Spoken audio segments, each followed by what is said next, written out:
ប្រិយមិត្តពិតជាបានជ្រាបមកហើយថាមករយៈចុងក្រោយនេះមានការផ្ទុះនិងចែករំលែកគ្នាច្រើនមែនទែនទាក់ទងជាមួយនឹងកីឡាផ្ដាល់ប៊ូខាវនៅលើបណ្ដាញសង្គម Facebook មានការផុសប្រងព្រាតផ្ដល់ជំនួយជាច្រើនទៅកាន់កីឡាករខ្មែរបើសិនណាជាប្រកួតឈ្នះប្រទេសថៃប៊ូខាវបើជាវីរនារីស្រីស្អាតមួយចំនួនប្រកាសប្រកល់ខ្លួនប្រកល់ប្រាណឲ្យទៀតបើសិនណាអ្វីឈ្នះហើយអ្នកខ្លះដែលជាអ្នកមានទ្រព្យសម្បត្តិធនធានមកសមល្មមប្រកាសផ្ដល់លុយខ្លះ1លាន2លានខ្លះផ្ដល់ដល់1000ខ្លះផ្ដល់ដល់10000ប៉ុន្តែថ្ងៃនេះពីស្ដាប់ហេតុការណ៍មានព័ត៌មានមួយលើកយកមកបង្ហាញទស្សនិកជនដើម្បីស្ដាប់កំសាន្តលេងអញ្ញាស្រីចន្ទថនបានប្រកាសផ្ដល់វេលារហូតដល់$270,000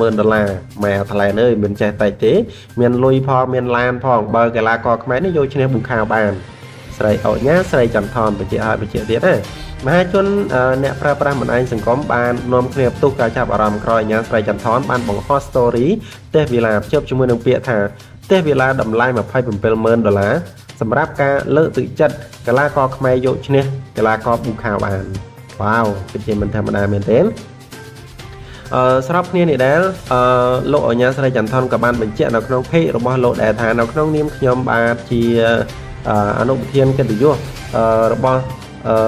សហព័ន្ធកីឡាផ្ដាល់គុណខ្មែរក៏មានអ្នកខ្លាំងដែរបើខ្មែរវ័យប៊ូខាវឈ្នះឲ្យវីឡាមួយឡានមួយនិងថវិកាបន្ថែមប្រចាំ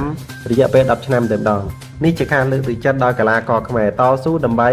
មាតុជាតិរបស់យើង I love Cambodia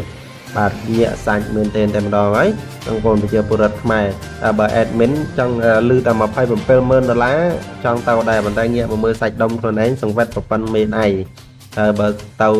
ត្រឹមបានដល់ទៅដល់នោះប៊ូខាវសន្លត់តែមួយម៉ាត់នោះរីអាចបែកនោមហ្នឹងហើយប្រាប់ពីអសុរោះបន្តិចហើយអរគុណច្រើនចំពោះការតាមដានទស្សនាតាំងពីដើមដល់ចប់ជំរាបលា